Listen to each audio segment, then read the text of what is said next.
उत्तर प्रदेश में लोकसभा चुनाव को लेके सियासत गर्म है और इस वक्त हम मौजूद हैं सूबे के मुखिया मुख्यमंत्री योगी आदित्यनाथ के शहर गोरखपुर के इंदिरा बाल विहार पे।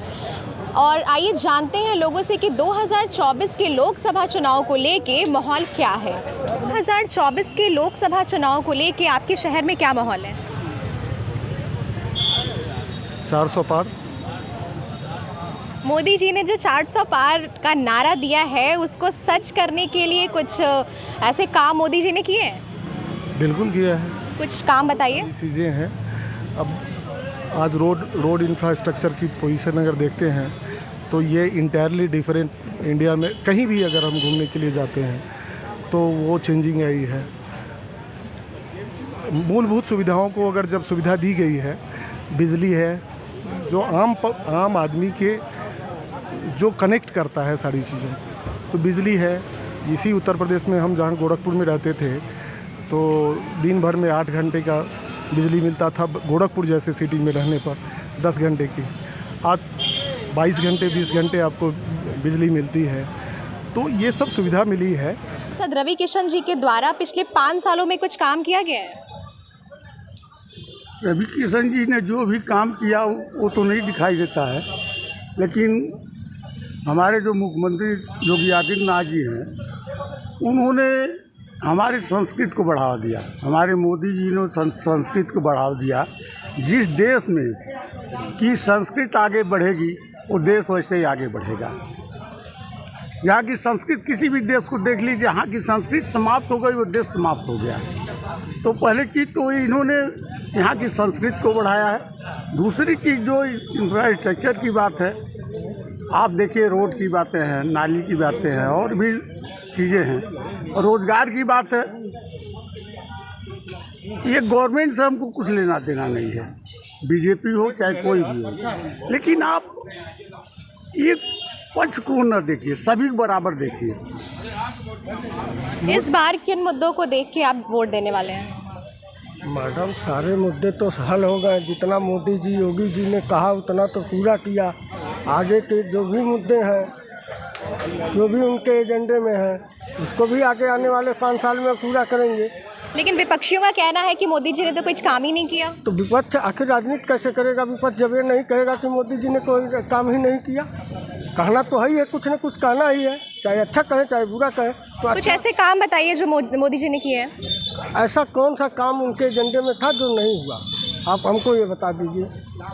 3 तलाक, 307, सीए, तमाम चीज़ें हैं। देश को क्या बोलता है, आवास है, पानी है, बिजली है, सारी सुविधाएं हैं, लोगों के लिए गैस सिलेंडर है। किसने ये सब किया? आज तक भी सरकारें नहीं, कभी किसी सरकार ने इस तरफ ध्यान दिया?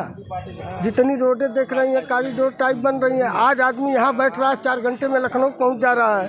और तब लखनऊ जाने के लिए 10-10 घंटे 8-8 घंटे लग जाते थे। तो ये सब किसकी देन है? और विकास में क्या चाहिए हमको?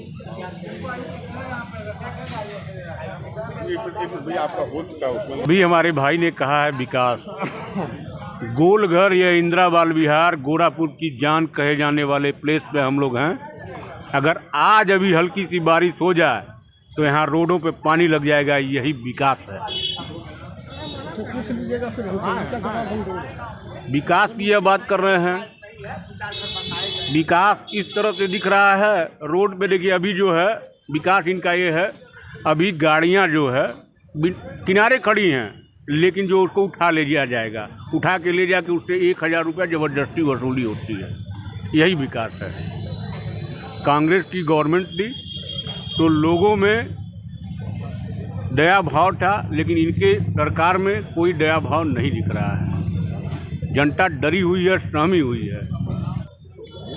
जिसको मेरे बातों पे अगर ऐतराज़ है तो मैं उसका रिकॉर्ड दिखा दूंगा। अहमद पटेल सोनिया गांधी जी के राजनीतिक सचिव थे और बटाला इनकाउंटर के बाद जो दिल्ली में हुआ था, वो इनकाउंटर के बाद संसद में उन्होंने बयान दिया कि माननीय इस देश में इनकाउंटर ही विकल्प है। क्या इस देश में इनकाउंटर ही विकल्प है? यह बताइए। अगर अपराधी है तो उसके लिए कोर्ट है। कोर्ट अपना काम करेगी। इनकाउंटर विकल्प नहीं है। और ये बताइए, एक मिनट बात करने दीजिए, एक मिनट, हेलो, उन्हीं से पहले पूछ लीजिए, पाड़े से पहले पूछिए, उनकी सुननी होने दीजिए। देखिए, इनकाउंटर विकल्प नहीं है, इसके लिए कोर्ट है, कोर्ट सजा देगी। ये बताइए कहाँ का न्याय है? कोई अपराधी है तो उसका पूरा परिवार अपराधी नहीं है कि उसका घर गिरा दिया जाए, उसको घर से बेघर कर दिया जाए और नए अपराधी को पैदा किया जाए। ये बताइए, जब उसका घर नहीं रहेगा, मकान गिर जाएगा, तो आने वाले दिनों में उसके बच्चे रोड पे आ जाएंगे, उसका विकल्प क्या होगा? वो भी जो है उसके बाद अपराधी बनेगा। 26/11 की दुर्घटना के बाद जो ये पाक प्रायोजित बहुत बड़ी घटना थी, जिसमें कराची के रास्ते नाव से हमारे ताज होटल पे हमला हुआ, जिसका मास्टरमाइंड अफजल गुरु और उसका एक आतंकवादी अजमल कसाब था।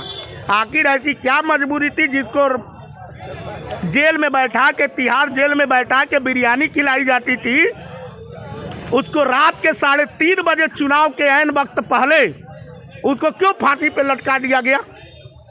धनंजय चटर्जी का आपको वाकया नहीं याद होगा, जिसको 9 साल की बच्ची के रेप के ऊपर कलकत्ता में फांसी दी गई। केंद्र में वो कांग्रेस की सरकार थी, उसके परिवार वालों ने माफ़ीनामा मांगा, राष्ट्रपति से नहीं दिया गया।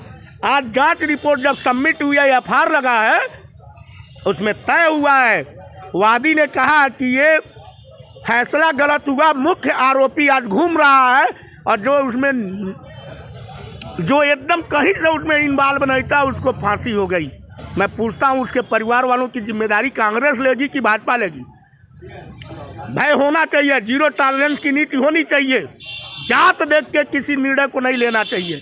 आप गलत हैं तो हैं, आपकी कमाई से आपका घर बना, आपका परिवार। हमारी पार्टी जाति और धर्म की राजनीति नहीं करती है, हम लोग हमेशा सबको साथ लेके चलते हैं, सबका साथ सबका विकास करते हैं। हमारी पार्टी कभी भी धर्म की राजनीति नहीं करती। 2024 के लोकसभा चुनाव को लेकर आपके शहर में क्या माहौल चल रहा है? गोरखपुर ने पूरे उत्तर प्रदेश और पूरे भारत में सारे लोग भाजपा में हो गए हैं। और इनकी जो पार्टी की बात कर रहे हैं, ये पार्टी वाले कभी भैंस खुजवाने का काम करते थे उत्तर प्रदेश पुलिस से, आज उत्तर प्रदेश की पुलिस गुंडे माफियों को गोली चलाने का काम कर